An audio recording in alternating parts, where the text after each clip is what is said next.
এসেই আবার তুমি ভাত দিয়েছো, বাজার নিয়ে এসছো, মাছটা এনেছো, কমসে কম রাখো। নুন বেশি হয়ে গেছে। এইটা এই বাটিটা ভালো, জল সিদ্ধ করেছে এটা, জলটা ফেলে দাও। আর কি এনেছো বাজার থেকে? এই যে কলা। তুমি আমার ক্যামেরা অন করে রেখেছো? আজকে শুধু কলা আর মাছ? হ্যাঁ। আচ্ছা, আজকে আমাদের ব্রেকফাস্টে হলো এক কড়াই ভরা চাউ ম্যাগি। চাউ ম্যাগি হচ্ছে সমস্ত রকম সবজি দিয়ে সুন্দর করে হচ্ছে অল্প তেলে করছি। আর চাউমিন আর ম্যাগি না দুটোই অল্প অল্প করে ছিল, আলাম চলো দুটোকে মিক্স করে করি চাউ ম্যাগি। খেতে কিন্তু খুব ভালো লাগে, দেখবে অনেকে মানে আজকে অল্প অল্প ছিল তাই, না হলে আমি অনেক সময় এরকমভাবে করিও চাউ আর ম্যাগি মিক্স করে।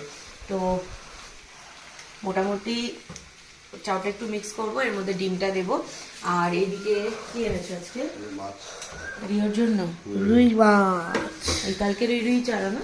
ঠিক আছে, আজকে রিওর একারই লাঞ্চ এখানে তৈরি করবো, দেখি হাতটা ধুয়ে নিই। কারণ হচ্ছে আমি আর রিওর বাবা দুজনে মিলে আজকে এখানে লাঞ্চ করছি না। তার কারণ হচ্ছে আমাদের ইনভাইট রয়েছে, রিওরও রয়েছে, বাট রিওকে ভাবলাম যে সেখানে খাওয়াবো না, দরকার নেই, বাড়ি থেকেই ও খেয়ে যাবে। ব্যাপারটা হলো পরশুদিন মানে শুক্রবার দিন আমার কাকা শ্বশুরের ঘরে কালী পুজো ছিল, তো সেই খাওয়া দাওয়াটা আজকে দুপুরবেলা আছে। এবার বলতে পারো যে পুজোর ওখানে খাওয়া দাওয়া, কিন্তু দেখো প্রসাদ তো হয়ে গেছে। আর সেকেন্ড হচ্ছে ওখানে ফ্রাইড রাইস বা খিচুড়ি যেটাই হবে, রিও অত কমফোর্টেবল হয়ে খাবেও না।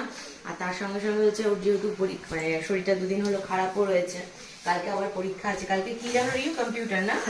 তো সেই জন্য আলাম ঠিক আছে বাড়িতে আজকে ওই জ্যান্ত মাছের ঝোল আর ভাত করব, যেটা ও খাবে, আর তারপরে আমরা যাবো হচ্ছে ওখানে। তো আপাতত সকালবেলা একটু ওর পছন্দের চাউমিন করছি, কারণ বললো মাম্মা রোজ একঘেয়ে দুদিন ধরে মাছের ঝোল খেয়ে খেয়ে আর ভালো লাগছে না, একটুখানি চাউমিন করো। আর আমিও দেখলাম যার শরীরের কন্ডিশন তাতে করে চাউমিন দেওয়াই যায়, বরঞ্চ দুধ দেবো না, কারণ দুধ দিলে পরে অ্যাসিডিটি হতে পারে। তো এই হচ্ছে আজকে আমাদের লাঞ্চের মেনু। বাই দ্য ওয়ে সবাইকে গুড মর্নিং, সবাইকে আজকে সানডে, সবাইকে হ্যাপি সানডে, সবার উইকেন্ড খুব খুব খুব ভালো কাটুক।